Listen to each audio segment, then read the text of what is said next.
भूतिया हवेली का रहस्य। रवि, मोहित और अंजलि 3 दोस्त थे। उन्हें एडवेंचर का बहुत शौक था। एक दिन वे अपने शहर के पास स्थित एक पुरानी सुनसान हवेली के बारे में सुनते हैं, जिसके बारे में कहा जाता था कि वहां भूतों का साया है। गांव के लोग बताते थे कि 50 साल पहले इस हवेली में एक अमीर जमींदार रतन सिंह अपनी पत्नी और बेटी के साथ रहते थे। लेकिन एक दिन उनकी बेटी रागिनी रहस्यमय तरीके से गायब हो गई। कुछ दिनों बाद उसकी लाश कुएं में तैरती मिली।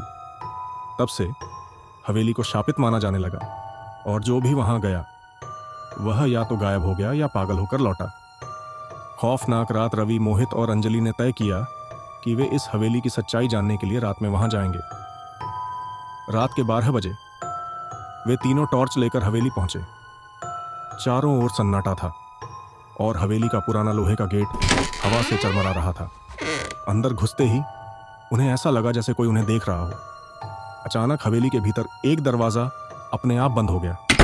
अंजलि डरकर रवि का हाथ पकड़ लेती है। तभी एक मध्यम सी आवाज आई, कौन है? मेरी मदद करो। भूत का सामना। वे तीनों आवाज की दिशा में गए और देखा कि एक सफेद साड़ी पहने लड़की की परछाई दिखाई दे रही थी। जैसे ही रवि ने टॉर्च की रोशनी डाली, वह परछाई गायब हो गई। तभी एक तेज हवा चली और हवेली के अंदर पड़ा पुराना झूला अपने आप हिलने लगा। मोहित घबराकर चिल्लाया, हमें यहां से निकलना चाहिए। लेकिन जैसे ही वे भागने लगे, हवेली के दरवाजे अपने आप बंद हो गए।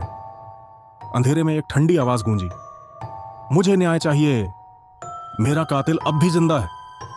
रहस्य का पर्दाफाश। अचानक हवेली की दीवार पर खून से लिखा एक नाम उभर आया, ठाकुर अर्जुन सिंह। यह वही आदमी था जिसने रागिनी का कत्ल किया था। रवि को याद आया कि अर्जुन सिंह अब बूढ़ा हो चुका था और गांव के एक मंदिर में पूजा करता था। उन्होंने तुरंत गांव के लोगों को इकट्ठा किया और अर्जुन सिंह को सच उगलने पर मजबूर किया। अर्जुन सिंह ने मान लिया कि उसने ही लालच में रागिनी का कत्ल किया था ताकि वह रत्न सिंह की सारी संपत्ति हड़प सके।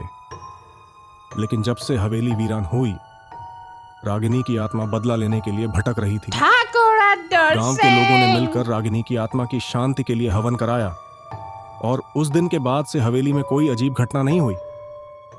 लेकिन कहते हैं अगर कोई हवेली के कुएं के पास जाता है तो रागिनी की चीखें अब भी सुनाई देती हैं।